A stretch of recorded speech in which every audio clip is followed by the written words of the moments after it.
एक छोटे से गांव में गधा लक्की और उसका मालिक मुन्ना रहते हैं। मुन्ना हमेशा आलसी रहता है, जबकि गधा लक्की बहुत चालाक है। गधा लक्की सोचते हुए, आज फिर मुन्ना सो रहा है और मुझे सुबह सुबह काम पर जाना पड़ा। अगर ये आलसी ऐसे ही सोता रहा तो मुझे खुद ही कुछ करना होगा। मुन्ना आंखें बंद किए हुए आराम से लेटे हुए, अरे लक्की तुम चलो खेतों में काम करो, मैं आराम से सोऊंगा। गधा लक्की सोचता है कि वह आलसी मालिक से छुटकारा पाकर खुद कुछ करना शुरू करेगा। गधा लक्की मन ही मन, अब मैं और नहीं सह सकता, मुझे कुछ करना होगा। इस बार मैं मालिक को ऐसे ही नहीं। फिर खेत की ओर बढ़ने की आवाज। लक्की गांव के पास बकरा बिल्लू और मुर्गा बबलू से मिलता है। गधा लक्की, अरे बिल्लू बबलू, मैंने एक बढ़िया प्लान सोचा है। हम सब मिलकर मुन्ना मालिक को एक अच्छा सबक सिखाएंगे। बकरा बिल्लू चौंकते हुए, क्या? लेकिन लक्की तुम्हारा मतलब क्या है? मुर्गा बबलू आवाज में उत्सुकता, क्या प्लान है? मुझे भी बताओ।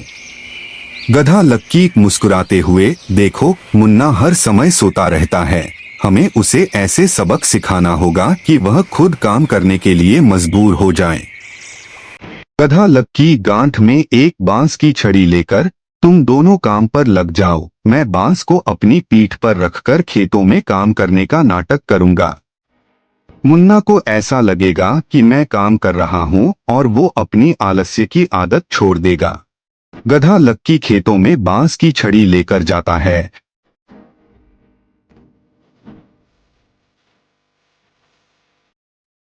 और उसे जरा सा झुका देता है ताकि मुन्ना को ऐसा लगे कि वह काम कर रहा है।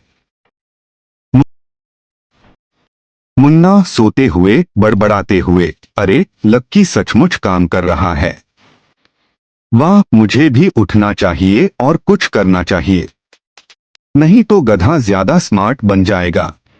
मुन्ना धीरे धीरे उठकर खेतों में काम करने जाता है।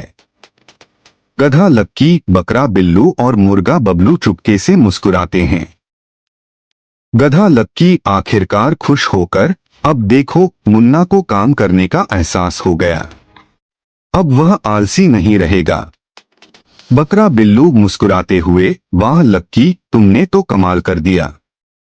मुर्गा बबलू, अब हम सब मिलकर मजे से रहेंगे क्योंकि मुन्ना भी काम करेगा। कुछ समय बाद मुन्ना अब आलसी नहीं रहता, वह खेतों में काम करता है और गधा लक्की, बकरू और मुर्गा बबलू के साथ आराम से बैठकर खाना खाता है। मुन्ना खुश होकर, अब मुझे समझ में आया लक्की, मेहनत करने से ही आदमी या जानवर को सफलता मिलती है।